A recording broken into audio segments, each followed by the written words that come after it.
நாட்டில் கடந்த 13ஆம் திகதி முதல் நிலவி வரும் மோசமான வானிலையால் பாதிக்கப்பட்டோரின் எண்ணிக்கை மேலும் உயர்வடைந்துள்ளது. அந்த வகையில் இதுவரை 27,751 குடும்பங்களைச் சேர்ந்த 92,471 பேர் பாதிக்கப்பட்டுள்ளனர் எனவும், மேல் மாகாணம் தவிர ஏனைய அனைத்து மாகாணங்களிலும் மோசமான வானிலை தாக்கத்தை ஏற்படுத்தியுள்ளதாகவும் அனர்த்த முகாமைத்துவ மத்திய நிலையம் தெரிவித்துள்ளது. குறிப்பாக அண்மைய நாட்களில் பெய்த கனமழையால் கிழக்கு மாகாணம் மிகவும் பாதிக்கப்பட்டதுடன் அம்பாறை, மட்டக்களப்பு மற்றும் திருகோணமலை மாவட்டங்களில் 17,952 குடும்பங்களைச் சேர்ந்த 56,878 பேர் பாதிக்கப்பட்டுள்ளனர் எனவும் தெரிவிக்கப்பட்டுள்ளது.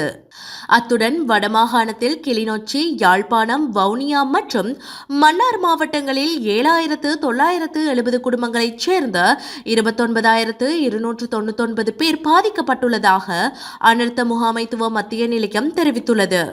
மேலும் வடமத்திய மாகாணத்தில் அனுராதபுரம் மற்றும் பொலனறுவை மாவட்டங்களில் 1,369 குடும்பங்களைச் சேர்ந்த 4,599 பேர் பாதிக்கப்பட்டுள்ளனர் எனவும் தெரிவிக்கப்பட்டுள்ளது.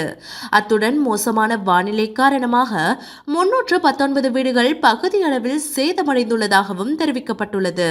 இதேவேளை வாழைச்சேனையில் நிலவி வரும் மழையுடனான காலநிலை காரணமாக திடீரென ஏற்பட்ட வெள்ளத்தில் அடித்துச் செல்லப்பட்ட இருவர் காணாமல் போயிருந்த நிலையில் அவர்கள் இன்றைய தினம் சடலங்களாக மீட்கப்பட்டுள்ளனர்.